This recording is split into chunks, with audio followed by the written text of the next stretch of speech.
Alright, so Overwatch 2's meta literally flipped on its head. I was gonna make a patch video right when the patch dropped, but then I didn't have early access, so like literally every other creator published videos, I could not make that fast. For example, Curios is the main one I watched because he did beautiful comparisons on the patch notes. However, to be honest, for me and you, generally, when we hear something like 20% buff or 10% nerf or 0.25 second change on something, it is hard to understand what it actually means. Even if you see it visually, it's hard to feel how it'll play in game because it's about how everything merges together. It's about all the buffs and nerfs. It's about new heroes like Montage and the interactions that he has with various other heroes in Overwatch. So putting everything together, instead of looking at numbers, instead of playing that game, I decided, let me just play Season 2. Let me get some hours under my belt and then decide what I feel, instead of strictly using the numbers. Well, the first thing I feel is that goddamn tank queues are crazy, bro. They're like at 8 to 10 minutes. I've never seen that. Usually they're like 3 to 4 minutes. It took me a hot minute to even get in the game.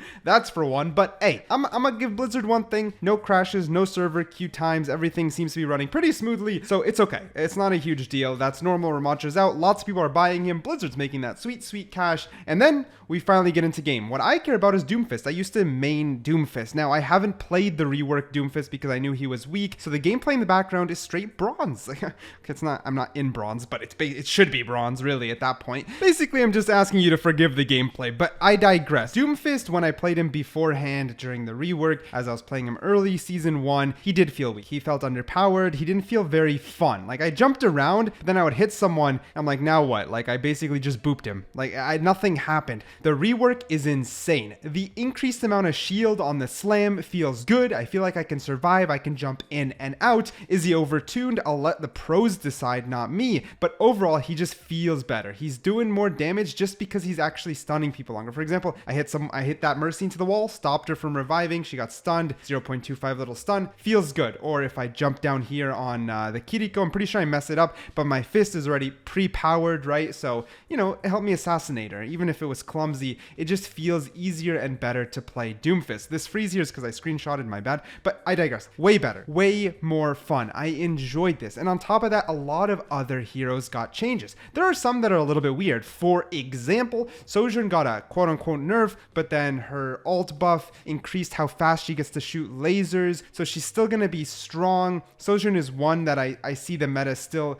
holding up with. Like, we will still see a lot of Sojourn, but the tank meta definitely got shaken up like crazy. Like, the same tanks shouldn't be played anymore. Ramontra is a little underpowered. I still believe he is, but we gotta wait for the season to make itself clear more than just predictions. However, Doomfist is feeling really, really good, and other creators, including CarQ and a few others, all believe that he's gonna be meta. He's gonna be extremely strong. Some people think like, what was it? I think J3 said they were like on crack when they made these buffs, or something like that. I don't know, or high. I think he said high. But regardless, if that many high ELO players are concerned, he's most likely strong. It's most likely a good buff. It's not just my bronze ass feeling it. Like, it's true.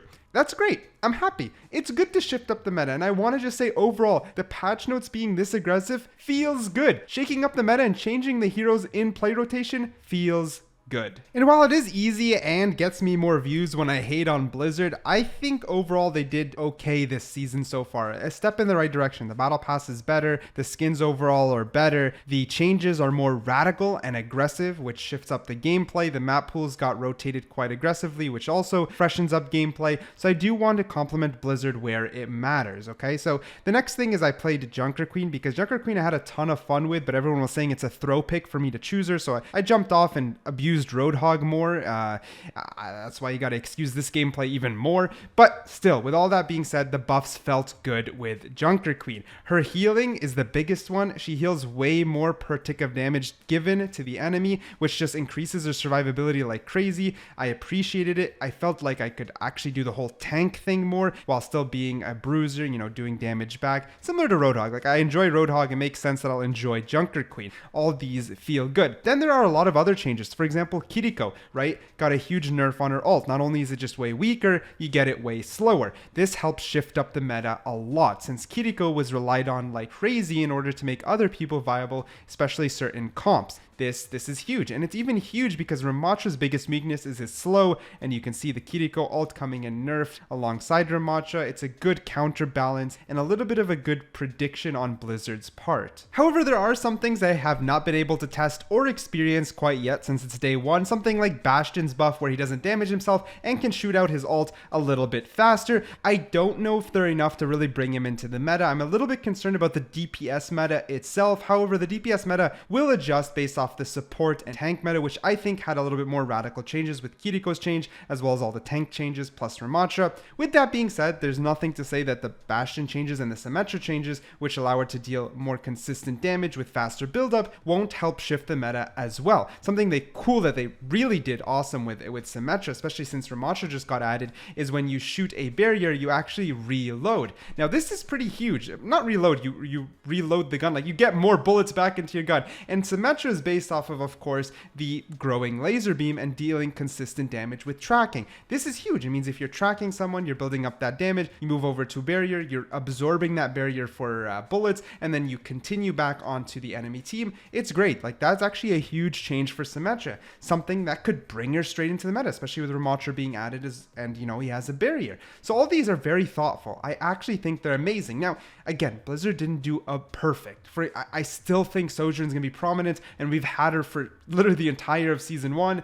It wouldn't have been bad to kind of force her out of the meta a little more aggressively. It's a little bit of a soft change in my opinion. Or, you know, another big one is Mercy. They just, like, Mercy's buff, it's so random and zero thought. Like, so much of the patch is thoughtfulness. Then they looked at Mercy and they're like, no, seriously, they made her be able to pull out the pistol faster and gave you 5 extra bullets. I'm like, oh, okay, I guess. Like, it encourages Battle Mercy a little bit more, but Battle Mercy is not gonna do anything. Like, I don't know, it's minor. Maybe it's just to help your survivability. It's just weird. The rest are pretty thoughtful, and I just don't feel this one was very thoughtful. There's also some things that were not addressed. For example, Roadhog, right? Roadhog was not touched whatsoever. People are calling him very oppressive.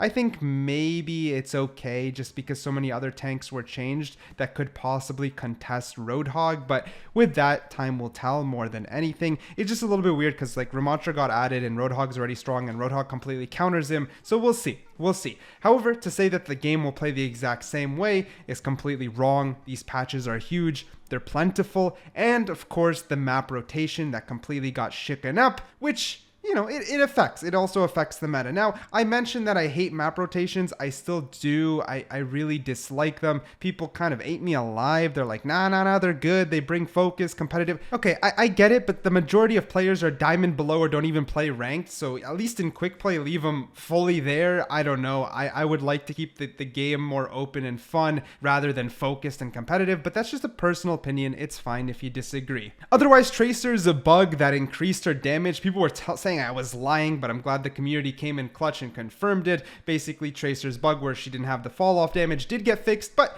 they gave her 1 extra damage per bullet. I don't know how much it will affect her completely. I don't know how much that will bring her into the meta, especially since they felt the power level was okay with the bug and they kind of compensated the bug with damage. I think it'll put her in a decent spot without really shaking things up too aggressively. Overall, Genji also got a little bit weaker because they changed up the passive, where the DPS passive just gives you reload speed instead of any sort of movement. So, you know, some people like Ashe will naturally get buffed, Soldier will naturally get buffed, while other heroes like Genji would have preferred the movement speed. But again, overall, I like the patch. If patches just come out faster but are this radical, it'll keep the game enticing and exciting. Let me know what y'all think down below.